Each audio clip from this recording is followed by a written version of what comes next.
Yang perempuan tengok terus agama dia. Tanya dia macam mana, dah menghafal Quran banyak mana, kemudian belajar agama kat mana. Tanya betul-betul pada diri dia. Belum kahwin tertanya, hantaran berapa? Senang tanya dia. Dia pun jawab, hantaran tu macam nombor telefon bomba lah, 99999 misal contoh. Kita kata baik, tak payahlah. Islam dia tak suruh tak yang bertimbul-timbul harga. Yang hantaran mahal-mahal, hantaran mahal ni hilang keberkatan rumah tangga. Islam dia suruh hantaran ni jangan tinggi sangat, jangan rendah sangat. سنخوض معاركنا معهم وسنمضي جموعا نردعهم. بسم الله الرحمن الرحيم. الحمد لله رب العالمين والصلاة والسلام على أشرف الأنبياء والمرسلين وعلى آله وصحبه أجمعين. سبحانك لا علم لنا إلا ما علمتنا إنك أنت العليم الحكيم.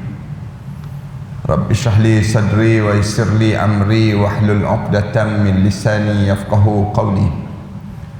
يا عليم علمنا من علمك كما ترضى به عنا. يا حليم خلقنا بخلق الحلم وحققنا بحقائق العلم. اللهم أخرجنا من ظلمات الوهم وأكرمنا بنور الفهم وافتح علينا بمعرفة العلم وحسن أخلاقنا بالحلم وسهل لنا أبواب فضلك وانصر علينا من خزائن رحمتك يا أرحم الراحمين ويا أرحم الراحمين ويا أرحم الراحمين. أما بعد.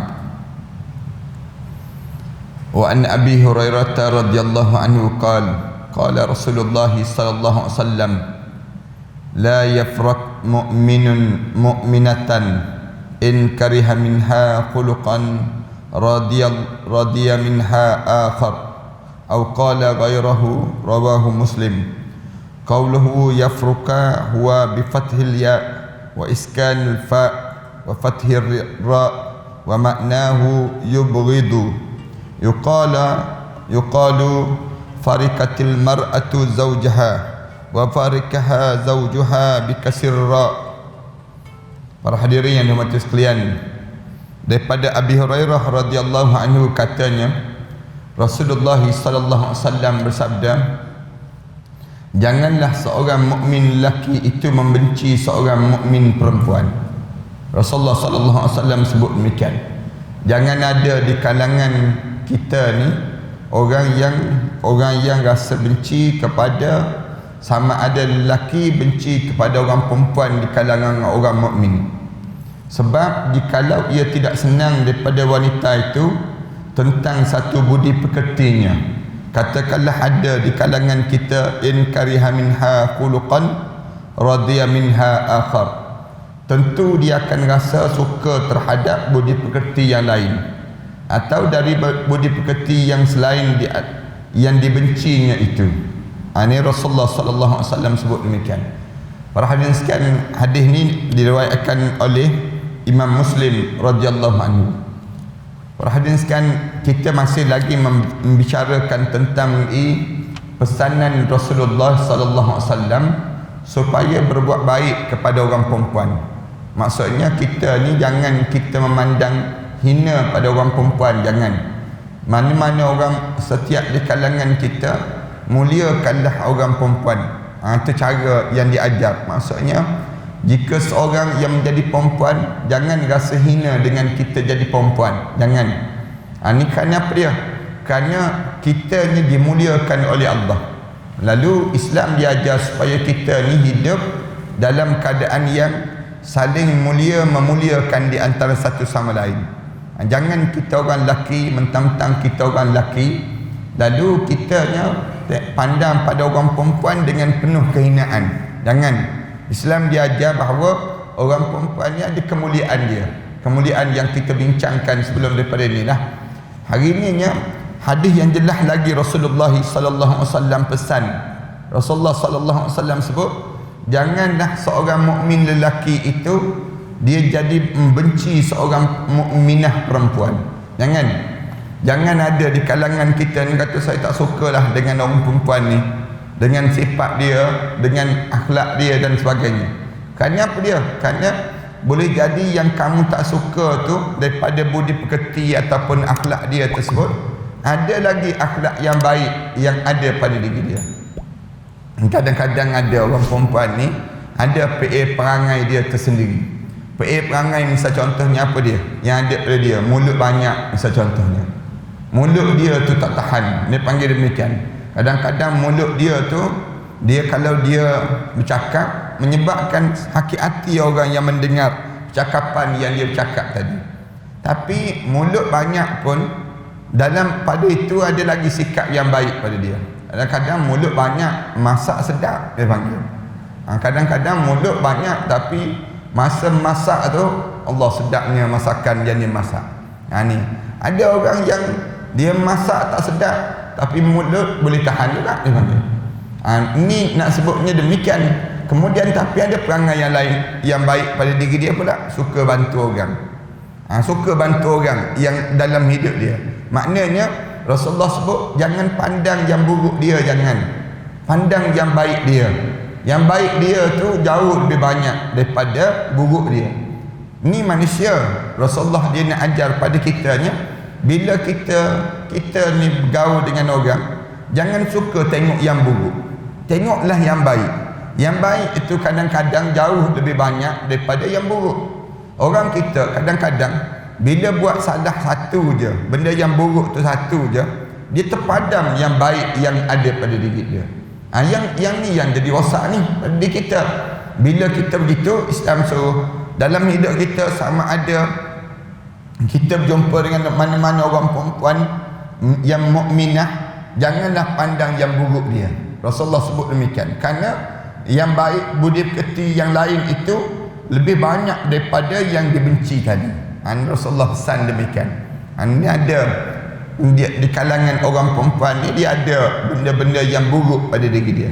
Buruk pada dia yang kadang-kadang misal contohnya, kita buat contoh yang bagi orang Arab, orang-orang Arab dia pandang bahawa kalau orang perempuan ni dia ada uzur.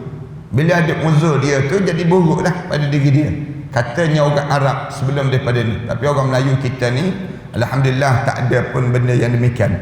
Tapi orang Arab kalaulah isteri dia ni uzur, dia buat macam mana? Masak pun dia larang. Masak pun dia larang, ataupun nak sentuh dengan dia pun tak nak. Dia tak nak bagi sentuh. Bersentuhan kulit ni lah maksudnya demikian. Bahkan dia suruh tidur asing.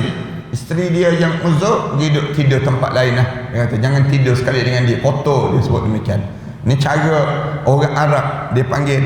Sebahagian di kalangan Arab tu ada yang tak ada kekuatan demikian. Sebab tu Rasulullah sallallahu alaihi wasallam sebut macam ni. Rasulullah kata kalau sekiranya kamu ni tak suka dengan satu benda daripada seorang perempuan itu, kamu kena ingat dia banyak lagi kebaikan yang ada pada dia. Dia uzur katakanlah, tapi dia telah melahirkan zuriat kamu.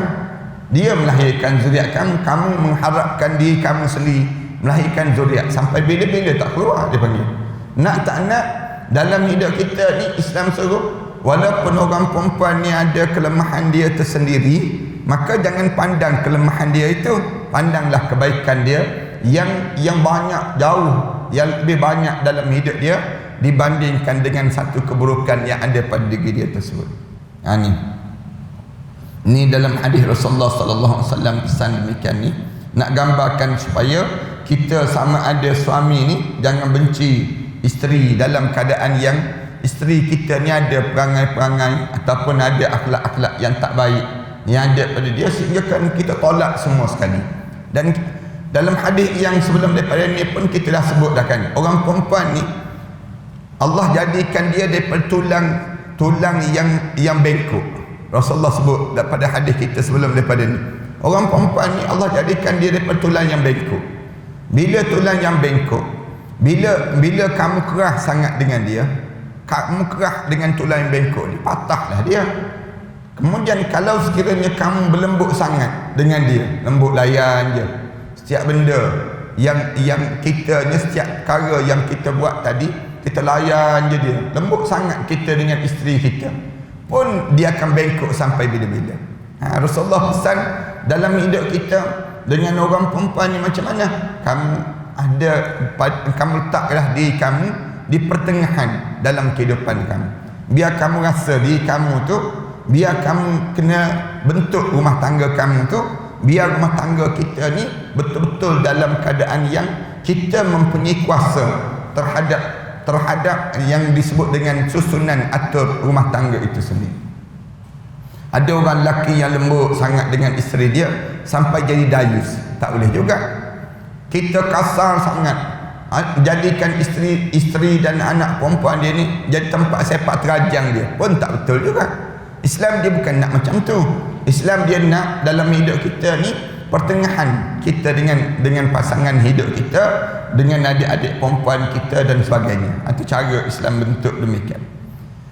Wa an Amr bin Ahwas al-Dushami radhiyallahu anhu annahu sami'a an-nabi sallallahu alaihi wasallam fi hajjatil wida' yaqul ba'da an hamidallahu ta'ala wa athna alayhi wa dhakara wa wa'adha thumma qala ala wastawsu bin nisa'i khairan fa innama hunna awanin indakum laysa tamlikuna minhunna shay'a ghayra dhalik illa an ya'tina bi fahishatin mubayyinah fa in fa'alna fahjuruhunna fil madaji wadribuhunna darban ghayra mubarrih fa in ata'nakum fala tabghu 'alayhinna sabila ala inna lakum 'ala nisaikum haqqan wa li nisaikum 'alaykum haqqan fa haqqukum 'alayhinna alla yuwatti'anna furushakum man takrahun wala ya'dana fi buyutikum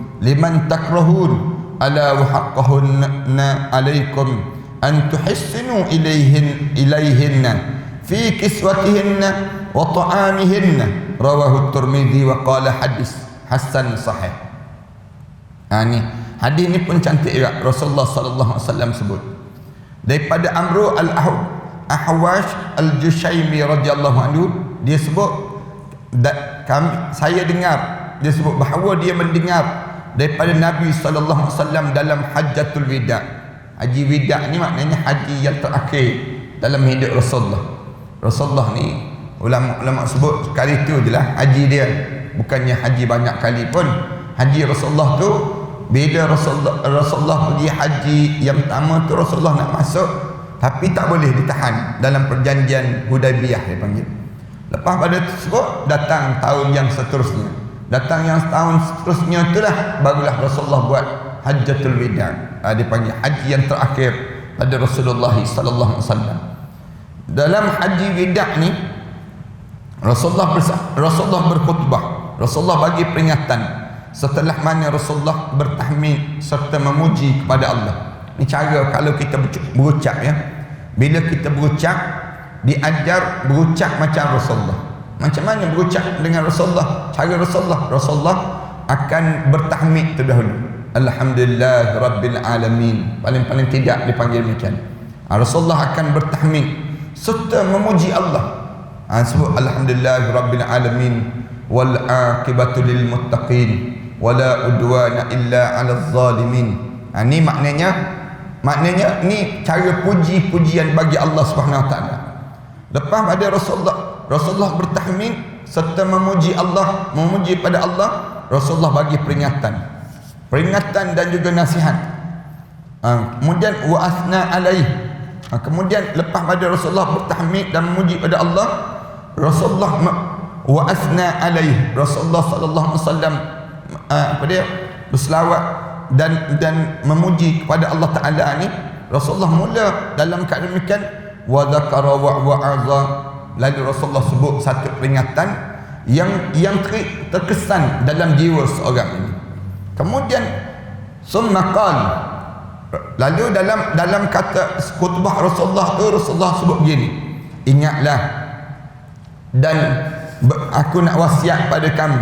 Rasulullah sebut ala wastausu bin nisa'i khaira. Hendaklah kamu tahu aku nak pesan pada kamu, berbuat baiklah pada orang perempuan ini. Istausu bin nisa'i khaira. Aku nak pesan pada kamu, dengan orang perempuan, jangan sekali-kali kamu buat kasar, jangan kamu sekali-kali kamu buat khianat pada dia, jangan. Tapi dengan orang perempuan ni, istausu bi khaira, aku nak pesan pada kamu, berbuat baiklah kamu dalam keadaan demikian dengan orang perempuan. Fa innama hunna awan indakum laisa tamlikuna minhunna syai'a. Kerana pada kamu kena buat baik pada dia ni, sebab hanya sesungguhnya mereka itu adalah sebagai tawanan di sisi kamu semua. Rasulullah sebut demikian. Orang perempuan ni isteri kamu lah. Bila dia jadi isteri kamu, dia dimiliki oleh kamu. Maknanya apa dia? Kamu telah menawan dia. Kamu telah menawan dia, dia panggil tawanan. Jadi dia ni menjadi tawanan pada kamu semua. Kerana kamu semua tidak memiliki sesuatu apa pun daripada mereka itu, melainkan yang tersebut tadi, melainkan jikalau mereka mendatangi perbuatan buruk yang nyata. Rasulullah pesan demikian. Rasulullah kata, kamu tak ada hak untuk orang perempuan ini, jangan kamu buat sesuatu dengan orang perempuan ini. Rasulullah sallallahu alaihi wasallam pesan, sehinggalah mereka jangan kamu buat jahat pada dia, kecuali dia ni tiba-tiba buat perangai yang tak baik, yang buruk, yang nyata sangat, seperti tidak mentaati suaminya. Kamu ada hak itu pada diri dia. Maknanya kamu jangan, tak ada kerja pergi jumpa dengan dia, lempang dia misalnya. Tak ada kerja kamu sepak terajang, ada yang jadi demikian. Tak ada pasang, cari pasang dalam rumah tangga, jangan. Kecuali dia tidak taat pada kamu. Mana-mana orang perempuan yang tidak taat pada kamu, ataupun buruk cara bergaul dengan kamu tadi, dia ni jenis kasar je. Ada yang jenis kasar-kasar dengan suami dia, yang jenis tak ada akhlak, tak ada budi pekerti dengan suami dia. Kalaulah ada perempuan yang berbuat demikian, Rasulullah sallallahu alaihi wasallam sebut, fa in fa'alna fahjuruhunna fil madaji. Kalaulah perempuan itu dah mula buat tak baik ataupun buruk dengan kamu, maka di antara benda yang kamu kena buat apa dia? Fahjuruhunna fil madaji. Jangan tidur sekali lah dengan dia. Pergi tidur jauh, asing dengan orang perempuan, dengan isteri kamu. Maksudnya demikian. Rasulullah pesan, kalau isteri kamu tu dapati buat benda yang tak baik, benda yang buruk, antara benda yang buruk apa dia? Keluar rumah tak bagi tahu pada suami. Ni benda yang buruk. Benda yang buruk yang dilakukan. Benda yang buruk apa dia? Duk bergaya cakap dengan lelaki-lelaki lain. Ni benda yang buruk ni dipanggil. Kemudian benda yang buruk, yang keji, yang jelas nampak dilarang dalam agama. Benda yang buruk apa? Keluar rumah zaman-zaman dulu kan, keluar rumah nak beli lauk, nak beli ikan tu, berkembang gantung gitu je. Tak pakai kain, tak ada kain tudung, tak ada. Dia keluar tu macam siap nak mandi lah, dia panggil. Zaman-zaman dahulu. Zaman kita sekarang tak ada dah. Zaman-zaman dahulu, yang meniaga ikan tu bukan nak tengok ikan sangat, nak tengok orang yang datang, nak beli ikan dia ni sendiri. Yang meniaga ikan datang kan, masuk kampung-kampung tu, bunyi horn tu, panggil orang ataupun lauk dia, ikan, orang pun keluar. Yang keluar tu tengah basuh kain ya. Dia tengah basuh kain, keluar basah-basah gitu je bawa. Suami pergi menoreh getah. Suami ya, balik suami tengok, Allah, isteri aku keluar begitu je. Tak apa dia, tak tutup aurat, tak dalam keadaan begitu, kembang gantung begitu je, yang menyebabkan terasa hati suami ni. Ni benda yang buruk. Rasulullah kata apa dia? Kamu mula-mula kamu bagi tahu dahulu, kamu nasihat, tiba-tiba dia tak dengar juga. Wahjuruhunna fil madaji, fahjuruhunna fil madaji. Kamunya tinggalkan dia. Jangan tidur dengan dia. Malam tu jangan tidurlah sehingga dia datang minta maaf di atas kesilapan yang dilakukan itu. Kalau dia tak dengar juga, Rasulullah sebut, wadribuhunna darban ghairu mubarrih. Pukullah dia dengan pukulan yang tidak menyakitkan. Rasulullah pesan demikian. Kalau dia tak dengar juga, kita jangan tidur dah seorang. Dia pun tengok kita tidur seorang-seorang tu, Dia pun tidak asing tu. Dia kata, peduli apa aku orang tua ni, dia sebut. Dia sebut demikian. Aku tak peduli dah, aku ada anak-anak dah, dia sebut. Rasulullah sallallahu alaihi wasallam sebut, waktu ini dalam keadaan begitu, dia ni tak dengar juga, kamu ambillah lidi-lidi tu. Kamu ambil lidi-lidi, bukan ambil paling besar sangat pun, rotan tu pun rotan halus je, bukan rotan besar pun. Tapi kamu pukullah dia dengan pukulan yang tidak menyakitkan. Maknanya ni nak sebutnya boleh tak boleh rotan dalam mendidik. Ni isu rotan. Rasulullah sendiri pun suruh rotan isteri. Kalau isteri ni nampak buat benda yang fahisyah, benda yang keji. Cuma alim ulama bincanglah keji itu apa dia. Termasuk keji ni bila isteri tersebut malam-malam duduk bergayut, suami dah tidur dah, dia pun pergi ke bawah, kemudian dia pergi jauh sikit daripada suami, dia bergayut dengan jantan lain, WhatsApp dengan lelaki lain, dia pun duduk melayan orang-orang tertentu dan sebagainya. Ni pun satu penyakit juga ni. Penyakit. Bila suami tahu je, buat macam mana suami ni? Suaminya mula-mula tak tidur sama. Dia sebut, kalau tak tidur bersama lagi seronok, dia sebut. Lagi seronok nak buat benda yang jahat. Lalu dalam keadaan begitu, dia buat benda yang tak baik lagi. Suami ni ada hak ke tak ada hak untuk pukul isteri? Boleh pukul. Pukul tu bukan pukul untuk menyakitkan, tetapi pukul dengan tujuan untuk mendidik. Tujuan untuk mendidik. Pukul tu ulama kata bawah pada punggung, bawah pada hak punggung kita ni, sampai kepada bawah pada punggung tu boleh pukul. Jangan pukul di perut, jangan dipukul di atas pada bahagian kemaluan dia, jangan di atas pada kemaluan dia, di tempat sistem peranakan dia dan sebagainya. Tapi pukul tu pukul di bawah pada hak punggung dia, pukul di peha, di betis. Pukul tu bukannya pukul nak menyakitkan, tapi pukul nak mengajar. Ambil lidi tu lepup sekali, misalnya contohnya. Tak dengar ni kita sebut demikian. Dia pun faham. Bukan tujuan untuk yang dengan tujuan untuk menyesakkan dan menyakitkan diri dia tadi, tapi pukul dengan tujuan untuk mendidik diri dia. Lain kali jangan buat perangai yang tak baik sebegini. Ini dia Rasulullah sallallahu alaihi wasallam sebut demikian. Huwa syaqun syadid. Rasulullah sallallahu alaihi wasallam sebutnya, tetapi jikalau mereka telah kembali taat pada kamu semua, maka jangan cari. Rasulullah sallallahu alaihi wasallam sebut, wa qawluhu fala tabghu alaihin sabila. Kalau dia dah kembali taat pada perintah Allah, yang dia dah mula dah jaga syariat Allah, balik semula taat pada perintah Allah, jangan cari jalan untuk menyakitkan hati dia, jangan. Rasulullah sallallahu alaihi wasallam pesan demikian. Ai la tatlubu tariqan tahtajjuna bihi alaihin wa tu'zunahunna bihi wallahu a'lam. Disebut demikian. Ingat Rasulullah sallallahu alaihi wasallam pesan demikian. Kalau sekiranya dia ni fa in ata'nakum fala tabghu alaihin sabila ala innalakum ala nisaikum haqqan. Lalu Rasulullah sallallahu alaihi wasallam sebut, ingatlah sesungguhnya bagi kamu atas isteri-isteri kamu semua itu ada hak ke atas mereka tersebut.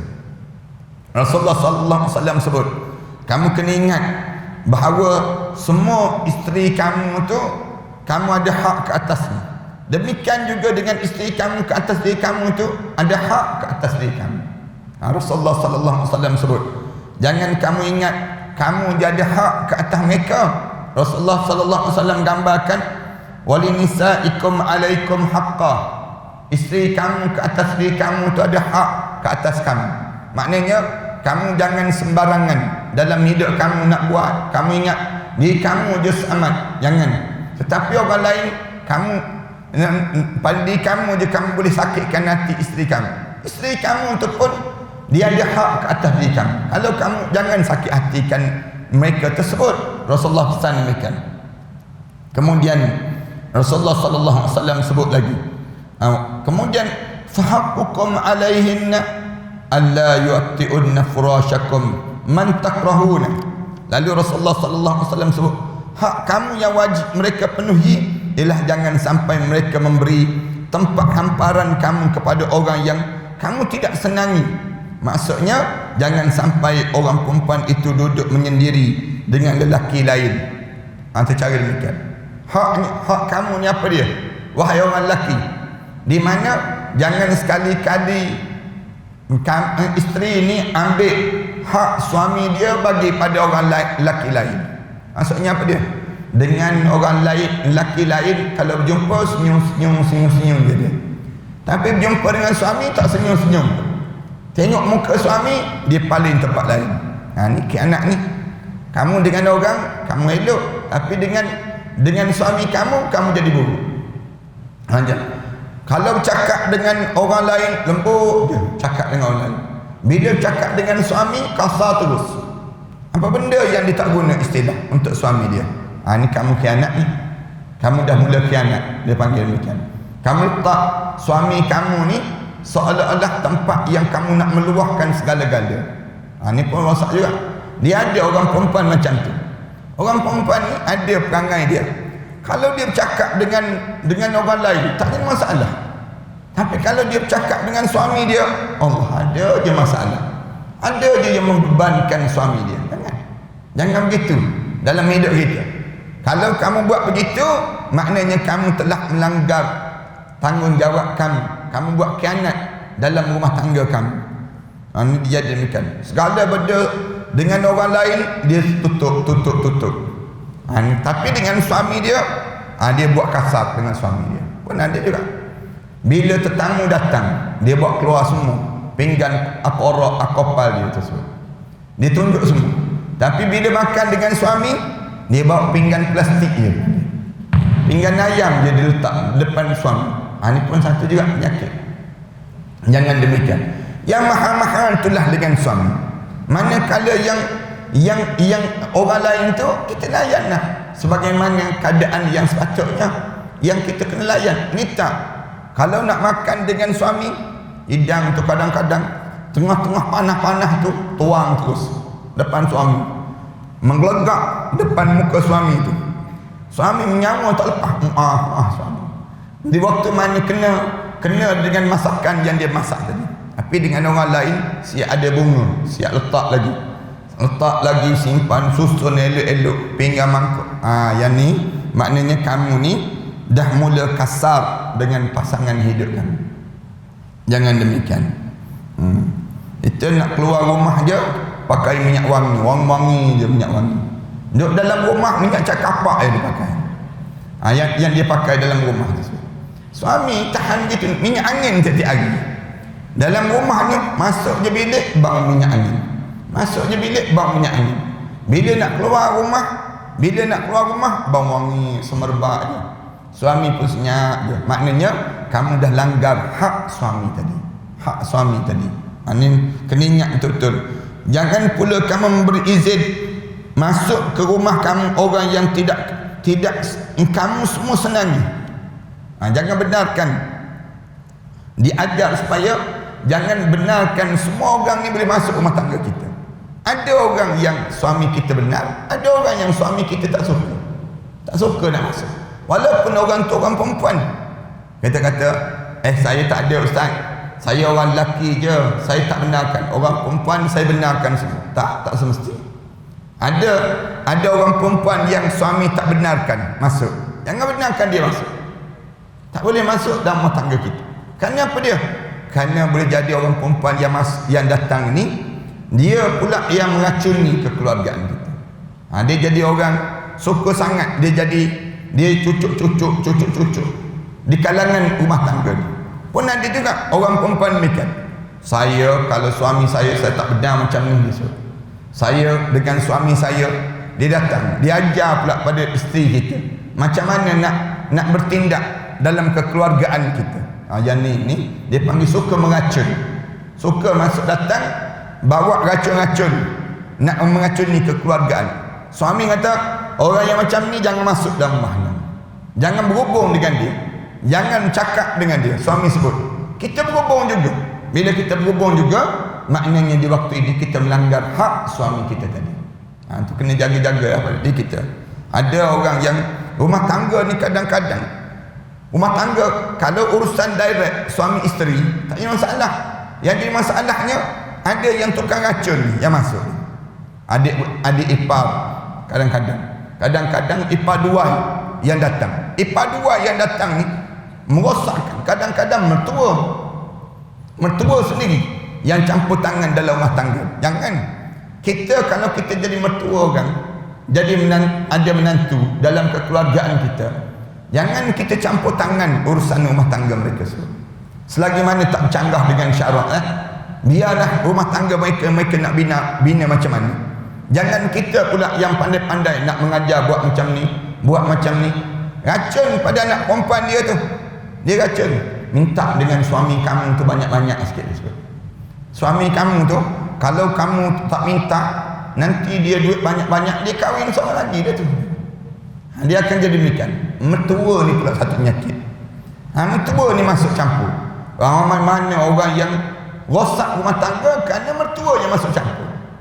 Masuk campur rumah tangga ni, yang menyebabkan akhirnya hancur lebur rumah tangga tu sendiri.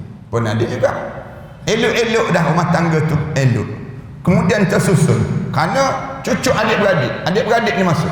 Adik ipar yang jenis dia mudah masuk menggetak. Dia kata, kalau kamu buat khianat pada isteri aku, pada adik perempuan aku ni, kamu kena ingat, kamu tu ipar aku je. Aku sepak terajang kamu. Akhirnya berkelahi adik-beradik, tak pulang-pulang rumah, tak balik kampung, masing-masing tak boleh tegur, tak boleh berjumpa. Kenapa dia? Kerana PL perangai yang buruk di kalangan mereka ini. Allahu Akbar. Kesian kita tengok kan, tak boleh nak bina rumah tangga tu. Kenapa? Kerana masuk campur orang lain. Rasulullah dah sebut dah, kamu jangan ambil hak suami kamu. Kalau kamu dah berumah tangga, kamu dengar cakap suami kamu, dan kamu dah keluar dah daripada apa dia, jagaan mak ayah kamu. Bila berumah tangga, tak ada dah orang perempuan, dia kena jaga suami dia je yang dia kena jaga. Bukan dia jaga yang disebut dengan mak dia lagi, ayah dia lagi, kemudian semua ni tak ada kaitan dengan mereka dalam rumah tangga. Dia nak masuk syurga, jaga suami pula diajar supaya jaga mak ayah dia. Mak ayah dia di sini, suami kena jaga, kena anggap mak mertua, ayah mertua ni macam mak dia, ayah dia sendiri dalam hidup dia. Maknanya besar tanggungan yang dia kena jaga di saat tersebut. Rasulullah sebut, ingatlah tentang hak mereka yang wajib kamu semua penuhi, ialah supaya kamu semua berbuat baik pada mereka dalam hal pakaian serta makanan mereka itu sendiri. Rasulullah sallallahu alaihi wasallam sebut, ala wa haqquhun alaikum an tuhsinu ilaihinna fi kiswatihinna wa ta'amihinna. Rasulullah pesan, hendaklah kamu ingat, berbuat baiklah kamu, berakhlak mulialah kamu dengan isteri kamu, dengan anak perempuan kamu, dan mereka terhadap kamu ada hak yang perlu kamu penuhi, wahai orang lelaki. Apa dia hak dia? Kiswatihinna, pakaian dia tu kamu kena beli, kamu kena sediakan. Alim ulama sebut, mengikut dalam kitabnya dia sebut, orang perempuan dia ada hak untuk dapat 2 helai pakaian setahun. 2 helai pakaian setahun. Setahun suami dia kena beli 2 helai pakaian untuk dia. Siapa yang tak dapat lagi hari ni, balik nanti minta lah. Itu senang juga. 2 helai pakaian yang dia boleh beli. Beli apa dia? Pada musim sejuk dan musim panas. Ulama sebut demikian. Lalu ada ulama kata, macam mana dengan orang yang tak ada musim ni? Kita ni macam-macam musim ada. Di tempat kita ni, dengan musim durian lagi, dengan musim, banyak musim kita kan. Kita ni banyak sangat musim. Jadi macam mana? Lalu alim ulama kata, pakaian pada siang hari dan pakaian pada malam hari. Itu 2. Setiap orang perempuan, bila dia jadi pasangan hidup kepada seorang suami dia, Rasulullah kata orang lelaki, kamu tolong tunaikan tanggungjawab ni. Apa dia? Pakaian untuk dia. Tu pakaian kamu kena tunaikan, beli pakaian untuk dia. Yang kedua, makan minum dia. Makan minum dia kat rumah tangga ni, jangan ambil duit gaji dia, jangan sentuh duit dia, jangan ambil duit orang perempuan. Mentang-mentang isteri dia kerja, dia kata pergi beli sendirilah, nak beli makanan, ambil duit tu, duit gaji tu nak simpan buat apa, dia sebut demikian. Ni pandai pula. Habis duit dia, duit beli makanan ni tanggungjawab siapa? Suami yang kena sedia beli makanan yang halal, makanan. Kalau suami tak sempat dalam hidup dia tinggal duit. Duit untuk belanja dapur. Jangan kita tak bagi duit belanja dapur. Orang lelaki jangan dia kedekut dalam membelanjakan harta benda untuk rumah tangga dia, beli barang-barang dapur, makan minum untuk. Manakala isteri pula biar berpada-padalah beli barang dapur. Jangan beli barang untuk penuh peti ais. Tak cukup satu peti ais, 2, 3 peti ais. Dia nak suruh penuh. Dah penuh tak masak-masak pun. Yang jenis suka tengok je barang dalam peti ais, jenis suka simpan barang dalam peti ais pun tak boleh juga. Demikian akhirnya buruk barang ni, buang barang-barang. Jangan kita ni pula bila beli tu masak. Kita tolong untuk siapkan untuk rumah tangga ini sendiri. Allahu Akbar. Sayangnya kalau seorang suami ni khianat dalam rumah tangga. Khianat dalam rumah tangga ni apa dia? Dia paksa isteri dia pula beli barang-barang dapur. Dia pula makan makanan yang dibeli oleh isteri dia. Ni memang khianat lah. Ada yang jenis demikian. Dia kata bila isteri dia penat je, misalnya isteri dia penat nak masak, penat lah bang nak masak, tak larat saya nak masak, dia panggil demikian. Betul. Suami kata betul, macam mana nak makan kalau awak tak masak? Isteri kata jomlah kita makan kat luar bang. Saya boleh, kata nak makan kat luar boleh, tapi dengan syarat kamu yang kena belanja bang, kamu yang bayar. Dosa suami yang demikian, dosa suami yang demikian. Dia memaksa isteri dia untuk membelanjakan untuk diri dia, padahal Rasulullah dah sebut ni untuk isteri kamu, keluarga kamu tu wa ta'amihinna, makanan-makanan untuk rumah tangga tu isteri yang disediakan untuk isteri dan anak-anak perempuan dia disediakan oleh siapa? Ni suami yang tanggungjawab, ayah yang kena tanggungjawab dalam rumah tangga mereka tersebut. Allahu Akbar. Masyarakat kita ni keliru kan. Dalam masyarakat kita ni berkelahi tak sudah-sudah dalam masalah. Kenapa dia? Kerana tak belajar lah. Tak belajar, punca tak belajar. Orang perempuan ni khusus Allah jadikan untuk dia nak muliakan dia ni macam mana? Dia lahirkan zuriat dia. Kerja dia lahirkan zuriat. Ini tugasan dia, melahirkan zuriat. Sebab tu bila lahir zuriat dibenkan pada suami. Dia tak benkan pada mak, padahal mak tu yang mengandung, patutnya ben pada mak lah. Tak payah ben pada ayah dia. Tapi Allah nak muliakan orang perempuan ni, Allah jadikan tugas orang perempuan apa dia? Ni melahirkan zuriat dia. Melahirkan zuriat untuk suami ni, untuk tanggungan akan datang. Nak untuk generasi yang akan datang. Tapi termasuk yang lain tu tugas siapa? Tugas suami. Suami yang tugas. Cuma kita ni bila kita tengok suami banyak sangat tugas, kita bantulah orang perempuan ni bantu. Termasuk tugas apa dia? Beli pakaian untuk isteri, tugas suami. Beli makanan untuk isteri, siapkan makanan untuk isteri, tugas apa? Tugas suami. Termasuk masak. Sebenarnya masak ni tugas apa? Tugas suami. Ingat betul-betul nak sebut. Tapi jangan pula hari ni mula kita berhenti masak lah. Kita kata, dengar tu ustaz dah pesan dah, masak suami rupa-rupanya. Kita pun balik hari ni tak masak lah. Saya baru belajar bang. Saya baru belajar je. Masak ni masakan untuk pasangan hidup dia siapa sebenarnya? Suami. Tapi tugas masak ni nak sebut je suami tak sempat, kan sibuk cari rezeki. Lalu di waktu ini orang perempuan tiap kali mana dia masak, dia sedang bersedekah untuk rumah tangga dia. Itu cara demikian. Dia bersedekah. Suatu hari dia penat sungguh, tak larat sungguh dalam hidup dia. Saya tak larat lah bang nak masak. Saya tak boleh sungguh nak masak. Tak boleh bangun pun daripada tempat tidur. Kerana apa dia? Kerana melahirkan zuriat dan sebagainya. Yang menyebabkan dia tak boleh masak. Habis tu siapa yang kena masak? Suami kena masak. Ataupun suami cari tukang masak. Tolong pergi beli makanan, sediakan untuk yang disebut dengan rumah tangga ini semua. Sebab tu Islam dia suruh bila nak berumah tangga, cari yang soleh. Cari yang soleh dan cari yang soleh dalam hidup. Jangan kita cari orang yang cantik je, jangan.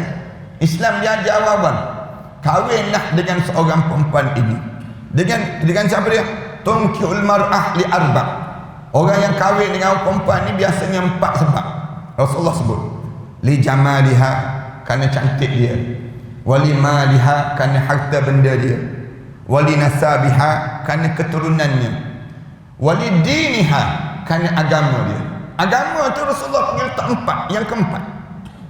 Tapi Rasulullah kata faz bizatid din taribat yadak. Daripada 4 tu kamu pilih yang 4 ni, yang nombor 4 ni. Bila nak berumah tangga, kamu cari yang berumah tangga yang dia salihah dalam hidup dia. Yang orang perempuan pula bila nak berumah tangga, jangan tengok muka suami itu muka macho, jangan tengok pada suami itu, ni mak ni sado budak ni. Kita pun nak kahwin dengan yang sado jenis macam tu. Sado pun kunyit buat apa? Sado pun sekarang ni ramai juga yang sado jadi kunyit. Yang jadi jantan dengan jantan, tak ada manfaat langsung. Kahwinlah dengan seorang suami, seorang isteri walidiniha, kerana agama dia. Dia ada agama kan?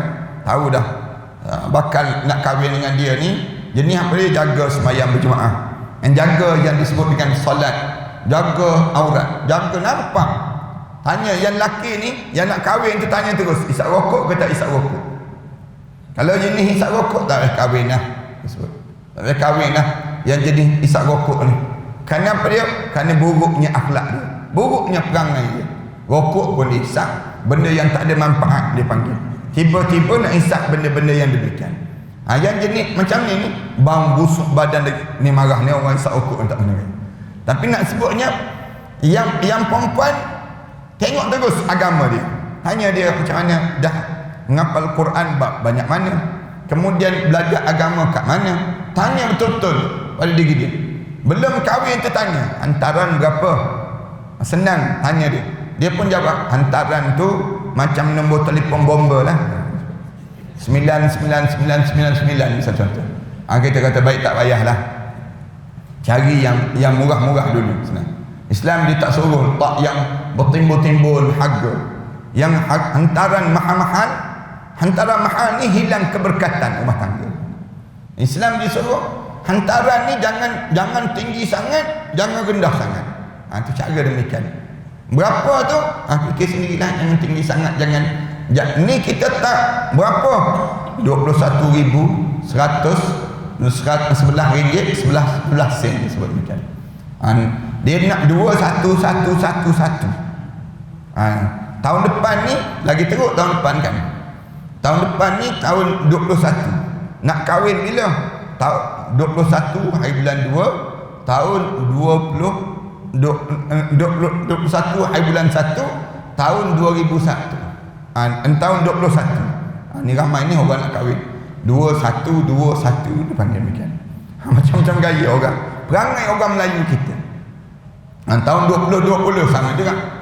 Tahun 2020 20 hari bulan 2 tahun 20. Mula tarikh tu tunggu. Ramai nak kahwin tu, tak kira dah hari apa pun, tapi nak ingat kenangan tersebut. Nak jadi kenangan. Kahwin tak sampai sebulan, cerai berai. Punca apa dia? Punca kita tak kira berkat ke tak berkat. Kira berkat dulu dalam kehidupan kekeluargaan kita ni.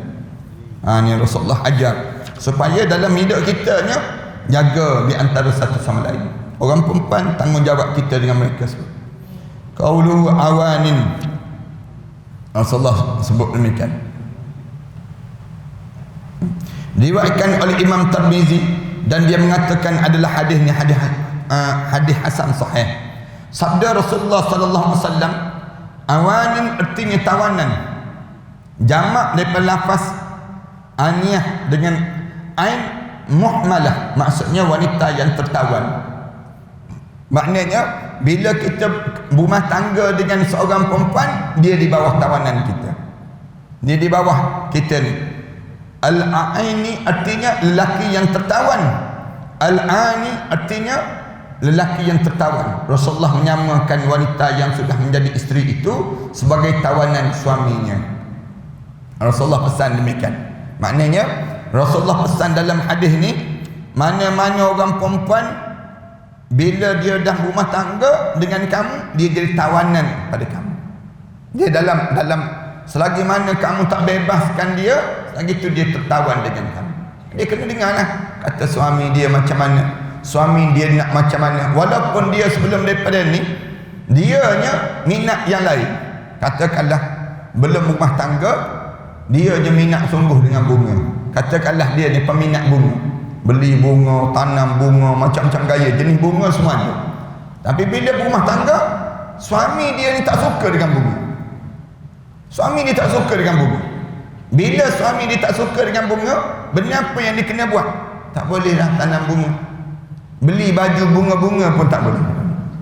Nak sebutnya tak boleh dah pada diri dia. Kenapa? Suami, kerana dia ditawan oleh suami. Oleh kerana dia ditawan oleh suami, walaupun minat dia tu bukan main lagi hebatnya, minat dia, kalau suami dia kata nak yang ni, dia kena pedamkan minat dia, dahulukan kehendak suami. Sama juga bila kita nak masak. Bila kita ni elok-elok dah kita nak masak cili api, senang cerita, masak lemak cili api. Tak nak makan ni, masak. Tapi datang suami kita pula, nak hari ni abang nak makan goreng-goreng dengan budu je, misal contoh. Katanya suami kan, kena pendamkan yang kita tadi, maka di waktu itu kita kena masak yang dikehendaki oleh suami tadi. Itu cara demikian pada diri kita. Maknanya kita kena jaga, kan kita ditawan. Katanya Rasulullah guna istilah tawanan suami ni, kerana wanita itu sudah masuk sama sekali di bawah kekuasaan suaminya itu. Maknanya kalau kita dah janji dengan kawan kita, boleh tak kita nak jumpa kawan kita begini, kita sebut pada suami kata tak, abang nak ajak rumah terbuka banyak lagi ni, misalnya. Kita kena padamkan yang janji kita dengan kawan kita ni, manakala kita kena ikut dia suami kita tadi. Itu suami, besarnya nilai suami dalam kehidupan seorang isteri. Rasulullah sebut ad-darbahul mubarrih, iaitu yang sangat menyakitkan. Sabda Rasulullah sallallahu alaihi wasallam, fala tabghu alaihin sabila, artinya jangan kamu semua mencari-cari jalan untuk membuat alasan hendak menyusahkan kaum isteri itu ataupun menyakiti mereka tersebut. Rasulullah kata, kalau mereka dah taat pada kamu, fa in ata'nakum, jika sekiranya isteri kamu dah jaga, dah perintah, mentaati perintah kamu, fala tabghu alaihin sabila, jangan sekali-kali kamu cari jalan untuk nak menyakitkan hati isteri kamu tersebut. Jangan pada diri kamu buat benda-benda yang demikian. Wa an Muawiyah bin Haidah radhiyallahu anhu qala, qultu ya Rasulullah, ma haqqu zawjah ahadina alaih? Qala an tut'imha idza ta'imta wa taksuha idza tasaita wa la tadribil wajha wa la tuqabbih wa la tahjur illa fil bait. Hadis hasan rawahu Abu Dawud. Rasulullah sallallahu alaihi wasallam ditanya oleh sahabat, bila daripada Muawiyah bin Haidah radhiyallahu anhu, kata dia, aku tanya Rasulullah, ya Rasulullah, apakah hak isteri terhadap seorang suami daripada kita, ataupun atas suami ini, apa dia ya Rasulullah? Apa dia tanggungjawab ataupun hak seorang isteri ataupun kita terhadap isteri kita ya Rasulullah? Rasulullah menjawab, yang pertama, hendaklah kamu memberi isteri kamu makan dengan apa yang kamu makan. Rasulullah sallallahu alaihi wasallam sebut demikian. Tanggungjawab kamu, jangan kamu makan Kamu je makan, isteri kamu tak makan. Pernah ada juga yang jenis demikian. Suami balik-balik kerja, berhenti kedai mamak dulu, makan kenyang-kenyang, kemudian dah kenyang tu balik ke rumah. Isteri tanya, bang dah makan ke belum? Dia jawab, belum lagi. Ya, belum lagi. Lepas tu saya nak masak dengan apa? Tak payah masak lah, kita puasa je hari ni. Katanya suami tu, padahal dia dah kenyang. Dia dah kenyang. Pandai pula dia tu. Isteri dia pun diam je. Dosa suami yang demikian. Suami yang jenis demikian ni buat dosa. Isteri pun diam je. Masuk bilik, tak ada makanan. Kat dapur pun tak ada makanan. Nak masak apa? Beras pun tak ada. Nasi pun tak ada. Nak makan apa? Ada yang jenis demikian. Ataupun dia masak nasi. Bang, nasi dah masak dah, tapi lauk tak ada. Suami dah kenyang dah. Belum balik tu, dia dah makan siap-siap lah. Dia makan siap-siap kat luar. Mentang-mentang dia kerja, isteri tak kerja. Isteri dia kat rumah. Kemudian dia siap makan. Isteri kata, bang, nasi dah masak, tapi lauk je tak ada. Saya tak tahu nak masak, nak beli telur pun tak boleh, duit tak ada. Nak beli lauk pun tak ada. Makan je lah nasi tu. Nasi je lah kita. Isteri pun ambil nasi, makan gaul dengan kicap. Berdosa suami demikian. Siapa yang jadi suami yang jadi demikian, memang dia ni di antara orang yang tak tunai tanggungjawab hak yang sepatutnya dilakukan. Anak-anak makan dengan kicap je, nasi dengan kicap je. Isteri pula dia percaya betul-betul terhadap suami dia. Dia kata tak apalah, suami kerja-kerja tak dapat lagi. Tanya pada suami, abang tak beli ke lauk-lauk? Belilah ikan bilis pun, banyak sikit ikan, dia panggil demikian. Beli ikan bilis. Tak nak beli dengan apa? Duit gaji pun tak dapat lagi dia suruh. Katanya suami, tahan je lah perut kita, makan je lah nasi tu. Lalu anak isteri dia pun makan nasi tersebut. Tanpa dalam keadaan si suaminya pula dah kenyang dah, makan dengan nasi dan lauk dan sebagainya. Ni ada ni cerita-cerita masyarakat, kalau kita turun ke bawah jumpalah cerita-cerita macam ni, fi'il perangai manusia. Rasulullah sallallahu alaihi wasallam sebut, tanggungjawab kamu wahai orang lelaki, suami, tanggungjawab terhadap isteri kamu, bagi makan terhadap apa yang kamu makan. Jangan kamu kenyang je, tiba-tiba anak isteri kamu kat rumah, kamu biarkan begitu saja, minta-minta dengan orang. Pergi rumah sebelah minta, kalau ada beras. Pergi rumah jiran-jiran minta lauk, kalau ada lauk. Pantang ada rumah terbuka, nampak terus muka dia je. Kenapa? Kerana inilah nak sebutnya, kerana lapar tersebut sampai peringkat demikian. Allah, susah sungguh orang kita ni, susah makannya, main-main sekarang ni. Sampai ada yang orang miskin bandar ni, fakir bandar ni jauh lebih susah daripada miskin di kampung. Fakir kampung, susah-susah di kampung. Paling tidak boleh juga cari pucuk-pucuk paku, boleh juga cari ikan-ikan keli. Yang jenis memang yang miskin sungguh lah, kecuali dia memang pemalas sungguh kat kampung. Pemalas sungguh kat kampung tu lain lah. Tapi kalau kat kampung ni susah, tak ada duit langsung, boleh juga pergi cari bahan hasil-hasil hutan yang cuma ni, rajin malas dia dipanggil demikian. Tapi kalau miskin bandar nak cari mana? Cari dalam tong sampah. Cari dalam tong sampah. Kau dalam tong sampah. Yang miskin bandar, yang susah sungguh, yang dekat bandar. Yang macam ni nak buat macam ni. Sebab tu bila setengah-setengah masjid dia buat food bank food ke apa dia punya. Anak sebutnya makanan di makanan yang disediakan dekat masjid. Malam-malam, anda ingat di seksyen 8 tu kita letak makanan. Pukul 2 pagi datang ambil makanan. Makcik tua-tua datang. Pukul 2 pagi, pukul 3 pagi datang ambil.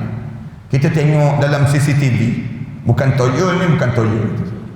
Tapi orang ambil pelan-pelan, tulis nama yang ambil.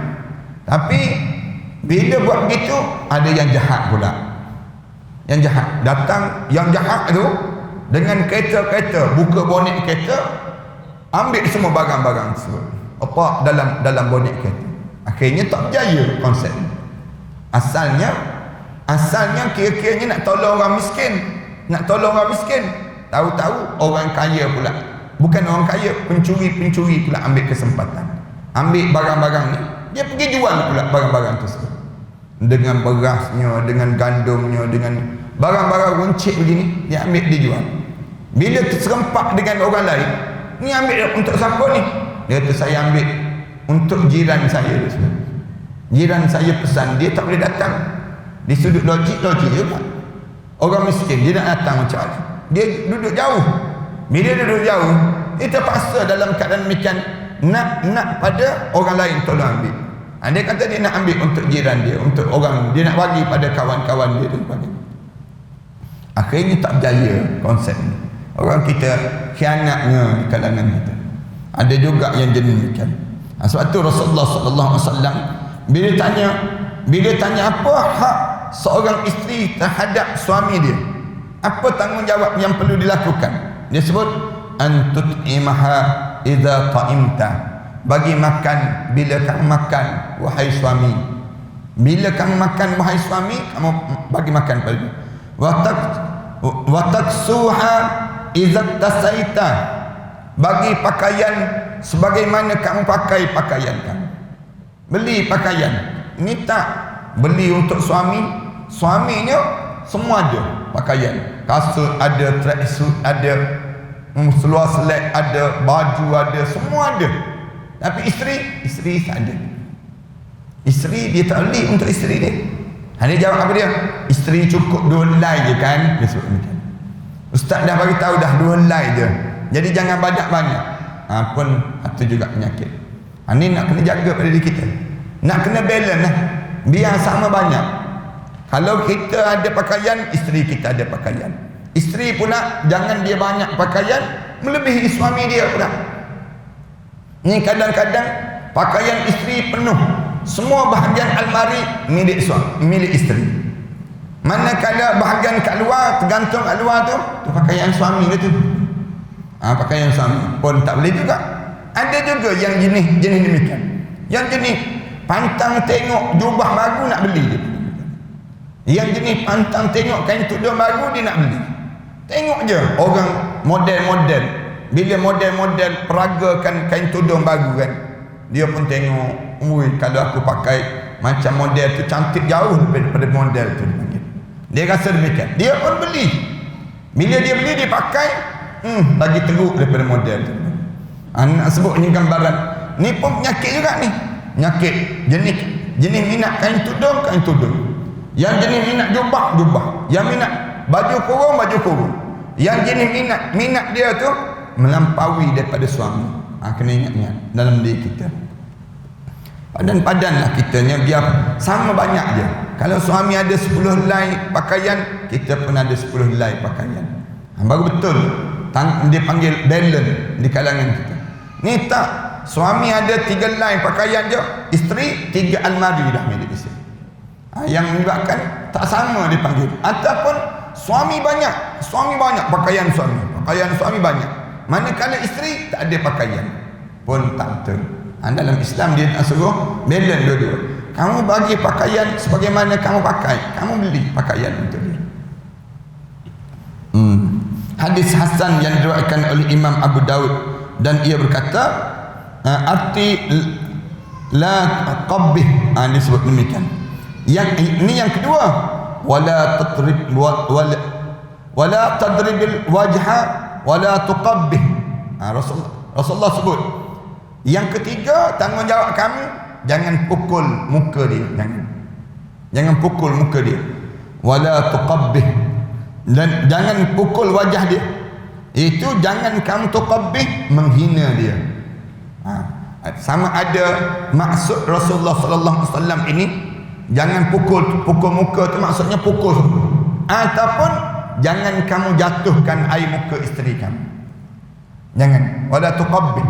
Wala tuqabbih ni maksudnya bila orang datang rumah kita boleh jatuhkan air muka isteri kita. Masak tak pandai, kita tanya kawan kita, ni sedap tak masakan? Dia tanya kawan dia, Kawan dia pun jawab, tak sedap lah, tak rasa tawa je. Tak ada orang lain masak, isteri saya dah tu. Yang jenis masak tak pandai tu, yang jenis dia tu tengok badan sedap, tapi makan banyak, masak tak pandai langsung. Mula dia menghodohkan isteri dia. Jangan menghodohkan, jangan kamu menjatuhkan air muka isteri kamu. Jangan. Balik kampung, bila balik duduk dengan adik-beradik, mula nak menjatuhkan air muka isteri kita. Rasulullah kata jangan kamu pukul muka isteri kamu, jangan. Pukul tu maksudnya pukul betul di muka dia, ataupun kamu menjatuhkan air muka dia. Bila kamu menjatuhkan air muka dia, maknanya kamu menghodohkan diri dia tersebut. Rasulullah sebut, wala tahjur, tanggungjawab kamu lagi, jangan kamu meninggalkan dia dalam keadaan dia sedang mentaati kamu. Illa fil bait, jangan tinggal dia, kecuali kalau kamu nak tinggal juga dia ni, tinggal kat rumah kamu. Jangan tinggal sembarangan pergi letak isteri kita ni di rumah kawan-kawan kita, tinggal dia, kita pergi tempat lain. Jangan. Rasulullah sebut demikian. Jangan kita ni mentang-mentang kita nak pergi jalan, nak pergi jauh sikit, kita pun ambil isteri kita ni, kita kata balik ke rumah mak lah, pergi duduk rumah mak. Kita kenapa? Kita nak pergi musafir ni, kita nak pergi 10 hari, 20 hari tempat lain, nak menyusahkan dia pun, nak susah nak duduk kat rumah mak. Kecuali dia memang dia willing, dia memang dia nak. Dia kata tak apa, saya kalau abang pergi tempat lain, saya balik rumah mak lagi selesa saya. Tapi ada yang orang perempuan ni, bila dia kata balik, suruh balik rumah mak, balik rumah mak mertua, kita kata balik rumah mak mertua lah, abang nak pergi tempat lain, kita sebut demikian. Di waktu tersebut dia jadi susah balik rumah mak mertua, ada ipar duai, ada adik-beradik, ada itu, ada ni, yang menyebabkan dia tak selesa kat orang sana. Rasulullah kata illa fil bait, kalau kamu nak tinggal juga, kamu tinggal kat rumah kamu. Rumah yang kamu sediakan. Kamu dah cari rumah, kamu beli rumah, kamu sewa rumah tu kamu tinggalkan dia, biar dia duduk di situ. Itu lebih baik. Demikian. Hadis Hasan rawahu Abu Dawud. Hadisnya hadis Hasan yang diriwayatkan oleh Abu Dawud. Kita berhenti setakat inilah, insya-Allah kita sambung sikit lagi, ada beberapa hadis lagi cerita tentang Islam diajar suruh berbuat baik pada orang perempuan. Sallallahu ala Muhammad wa ala alihi wa sahbihi wasallam. Walhamdulillahirabbil alamin. Bismillahirrahmanirrahim. Alhamdulillahirabbil alamin.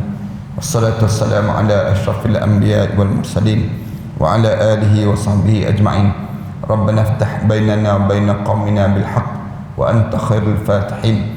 Rabbana zalamna anfusana wa illam taghfir lana wa tarhamna lanakunanna minal khasirin. Rabbana wa tub alaina innaka antat tawwabur rahim. Rabbana atina fid dunya hasanah wa fil akhirati hasanah wa qina adzaban nar. Walhamdulillahirabbil alamin.